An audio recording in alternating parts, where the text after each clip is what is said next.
اللہ تعالیٰ کو یاد کرنا خوبصورت ترین کاموں میں سے ایک کام ہے، بہترین عبادات میں سے ایک عبادت ہے۔ قرآن پاک میں اللہ تعالیٰ اس کے بارے میں فرماتے ہیں وَلَذِكْرُ اللَّهِ أَكْبَرُ، اور اللہ کا ذکر بہت بڑا کام ہے، بہت اچھا کام ہے۔ حقیقت یہ ہے کہ انسان جس چیز سے محبت کرتا ہے اس کو ضرور یاد کرتا ہے، اس کا ذکر کرتا ہے، دل ہی دل میں بھی اور زبان سے بھی، کیونکہ جس چیز کی محبت انسان کے دل میں ہوتی ہے وہ چیز زبان پر آ کر رہتی ہے۔ یہ ہو نہیں سکتا کہ ہم اللہ تعالیٰ سے محبت کرتے ہوں، دل میں اس کو یاد کرتے ہوں، پھر زبان سے اس کا ذکر کرنا بھول جائیں۔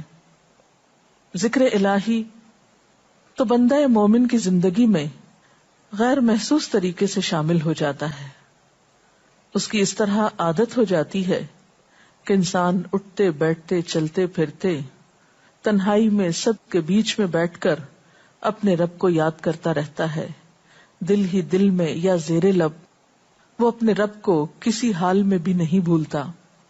اور بھولے بھی کیوں؟ اس لیے کہ اس کی ذات پر رب کے احسانات ہر ایک سے بڑھ کر ہیں، اس کی نگاہیں ہر طرف رب کے کمالات دیکھتی ہیں، وہ ہر طرف رب کی نعمتوں کو دیکھ کر سرشار ہوتا رہتا ہے۔ وہ جس طرف بھی نظر اٹھاتا ہے وہیں اس کو رب کی قدرت اور تخلیق نظر آتی ہے، اپنے سامنے، دائیں بائیں، اوپر نیچے، ہر طرف زمین آسمان، جو کچھ بھی بنا ہوا ہے، جو کچھ بھی پھیلا ہوا ہے، وہ سب اس کے رب کا بنایا ہوا ہے۔ پھر وہ اس رب کو کیسے بھلا سکتا ہے؟ قرآن پاک میں اہل ایمان کو ذکر کرنے کی تلقین کی گئی ہے۔ اللہ سبحانہ وتعالیٰ فرماتے ہیں فَاذْكُرُونِي أَذْكُرْكُمْ، تم مجھے یاد کرو، تم میرا ذکر کرو، میں تمہیں یاد کروں گا۔ ایک اور جگہ پر فرمایا وَاذْكُرْ رَبَّكَ فِي نَفْسِكَ تَضَرُّعًا وَخِيفَةً وَدُونَ الْجَهْرِ مِنَ الْقَوْلِ بِالْغُدُوِّ وَالْآصَالِ وَلَا تَكُن مِّنَ الْغَافِلِينَ، اور اپنے پروردگار کو دل ہی دل میں عاجزی اور خوف کے ساتھ اور آہستہ آواز سے صبح و شام یاد کرتے رہو، اور دیکھنا غافل نہ ہونا، یعنی رب کی یاد سے کبھی بھی غفلت اختیار نہ کرنا۔ ایک اور جگہ پر فرمایا وَاذْكُرُوا اللَّهَ كَثِيرًا لَعَلَّكُمْ تُفْلِحُونَ، اور اللہ کا ذکر کرو کثرت کے ساتھ، بہت زیادہ۔ کیوں؟ لَعَلَّكُمْ تُفْلِحُونَ، تاکہ تم فلاح پاؤ، کامیاب ہو جاؤ۔ اس سے پتہ چلتا ہے کہ اللہ تعالیٰ کو یاد کرنا کامیابی کی علامت ہے، اللہ کے ذکر میں کامیابی کی ضمانت ہے۔ مومن مردوں اور عورتوں کی صفت قرآن پاک میں یہی بیان کی گئی ہے کہ وہ بہت زیادہ اللہ کا ذکر کرنے والے ہوتے ہیں۔ سورۃ الاحزاب میں آتا ہے وَالذَّاكِرِينَ اللَّهَ كَثِيرًا وَالذَّاكِرَاتِ، اور اللہ کا ذکر کرنے والے مرد اور اللہ کا ذکر کرنے والی عورتیں جو کثرت سے اللہ کا ذکر کرتے ہیں۔ کثیرن اعد اللہ لہم مغفرۃ واجرا عظیما، اللہ نے ان کے لیے بخشش اور بہت بڑے اجر کا وعدہ کر رکھا ہے۔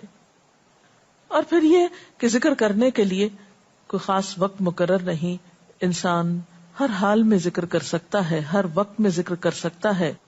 نبی صلی اللہ علیہ وسلم کے بارے میں آتا ہے کان یذکر اللہ فی کل احیانہ، آپ ہر وقت میں، یعنی ہر قسم کے وقت میں، دن میں یا رات میں، صبح میں یا شام میں اللہ کا ذکر کیا کرتے تھے۔ حدیث پاک میں آتا ہے، حضرت ابو موسیٰ اشعری سے روایت ہے مثل الذی یذکر ربہ والذی لا یذکرہ مثل الحی والمیت، رواہ البخاری۔ آپ صلی اللہ علیہ وسلم نے فرمایا اس شخص کی مثال جو اپنے رب کا ذکر کرتا ہے زندہ انسان کی طرح ہے، اور اس کی مثال جو اپنے رب کا ذکر نہیں کرتا مردہ شخص کی طرح ہے۔ گویا ذکر کرنے والا اور نہ کرنے والا، ان دونوں کے درمیان اتنا ہی فرق ہے جتنا ایک زندہ اور مردہ انسان میں فرق ہوتا ہے۔ اور یہ فرق کتنا بڑا ہے، یعنی انسان تو وہی ہوتا ہے، لیکن زندہ انسان میں اور مردہ انسان میں زندگی اور موت کا فرق ہے۔ بالکل اسی طرح جو شخص اپنے رب کو یاد کرتا ہے، اس کا ذکر کرتا ہے، اس کے اندر ایک زندگی ہے، اس کے اندر ایک خاص خوشی ہوتی ہے، اطمینان ہوتا ہے، اور وہ جو نہیں کرتا اس کا دل مردہ ہوتا ہے، اس کے اندر زندگی کی کوئی امنگ نہیں ہوتی. ایک اور حدیث میں آتا ہے، نبی صلی اللہ علیہ وسلم نے فرمایا، اللہ تعالیٰ فرماتا ہے میں اپنے بندے کے خیال کے مطابق ہوتا ہوں یا خیال کے ساتھ ہوتا ہوں. جو خیال وہ میرے بارے میں رکھتا ہے میں اسی کے مطابق اس کے ساتھ معاملہ کرتا ہوں، اور میں اس کے ساتھ ہوتا ہوں جب وہ مجھے یاد کرتا ہے.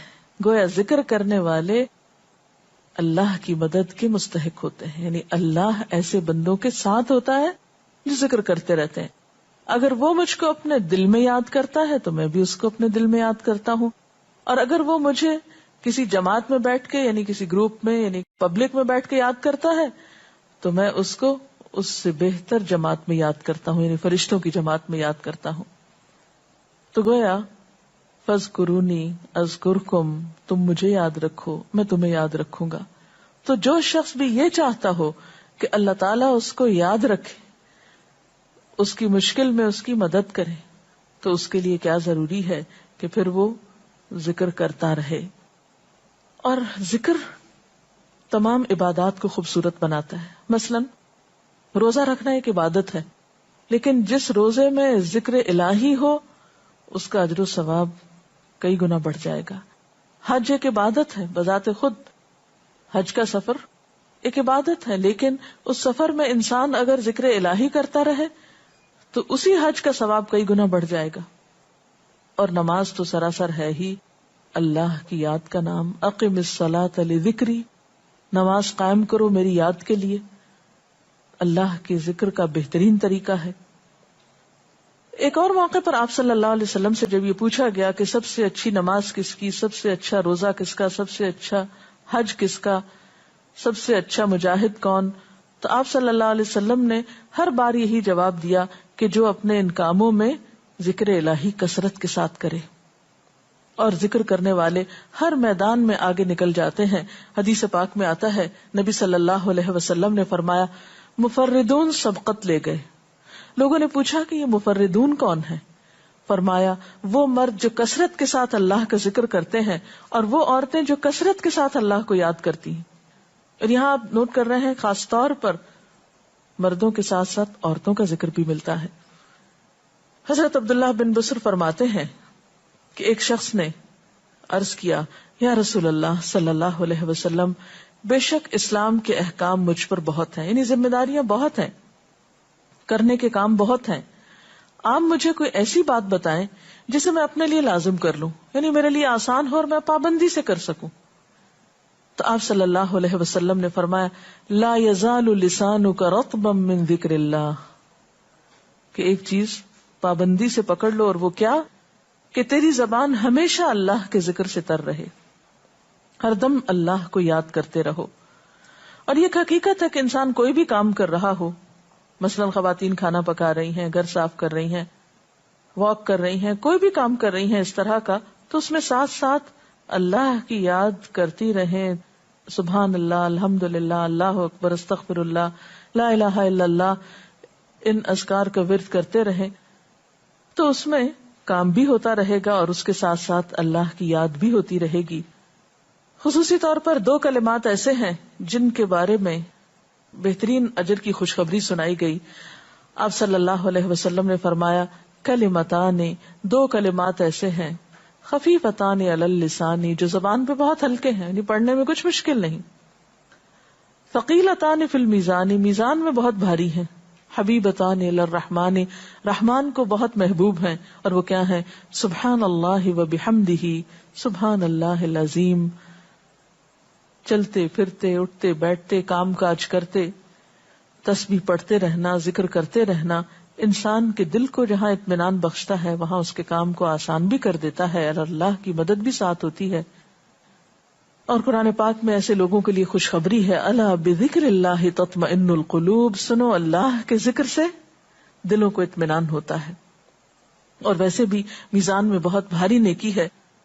ایک حدیث میں آتا ہے کہ رسول اللہ صلی اللہ علیہ وسلم نے لوگوں سے پوچھا کیا میں تمہیں نہ بتاؤں کہ تمہارے اعمال میں سب سے اچھا عمل، سب سے پاکیزہ، اور تمہارے درجات کو سب سے زیادہ بڑھانے والا، اور جو تمہارے لیے سونے چاندی کے خرچ کرنے سے زیادہ بہتر ہو، اور اس سے بھی بہتر ہو کہ تم اپنے دشمنوں سے ملو، ان کی گردنیں تم مارو اور وہ تمہاری گردنیں مارے، تو کیا ایسا عمل نہ تمہیں بتاؤں؟ صحابہ نے عرض کیا، ضرور یا رسول اللہ صلی اللہ علیہ وسلم، ہمیں ایسا عمل بتائیے. تو آپ نے فرمایا وہ اللہ کا ذکر ہے. یعنی تمام اعمال میں وہ سبقت لے جاتا ہے. اسی طرح ایک اور حدیث میں ہے، رسول اللہ صلی اللہ علیہ وسلم نے فرمایا کہ جب بھی کچھ لوگ بیٹھتے ہیں اور وہ اللہ کا ذکر کرتے ہیں، یعنی کسی مجلس میں اکٹھے ہو کر بیٹھتے ہیں، تو اللہ کی رحمت ان کو ڈھانپ لیتی، ان پر سکینت نازل ہوتی ہے. اللہ تعالیٰ ان کا اپنے ہاں ذکر کرتے ہیں. گویا اکیلے بھی ذکر کیا جا سکتا ہے اور کسی مجلس میں اکٹھے بیٹھ کر بھی. پھر اسی طرح صبح و شام بھی، جیسا کہ قرآن پاک میں آتا ہے، وَسَبِّحْ بِحَمْدِ رَبِّكَ قَبْلَ طُلُوعِ الشَّمْسِ وَقَبْلَ غُرُوبِهَا، اپنے رب کی تسبیح بیان کرو سورج نکلنے سے پہلے اور اس کے غروب ہونے سے پہلے. ایک اور جگہ پر آتا ہے وَسَبِّحْ بِحَمْدِ رَبِّكَ بِالْعَشِيِّ وَالْإِبْكَارِ، اپنے رب کی حمد و ثنا بیان کرو عشی کے وقت یعنی عصر کے وقت، والابکار اور صبح کے وقت. عشی کا لفظ جو ہے یہ زوال شمس سے غروب شمس کے درمیانی وقت کو کہتے ہیں.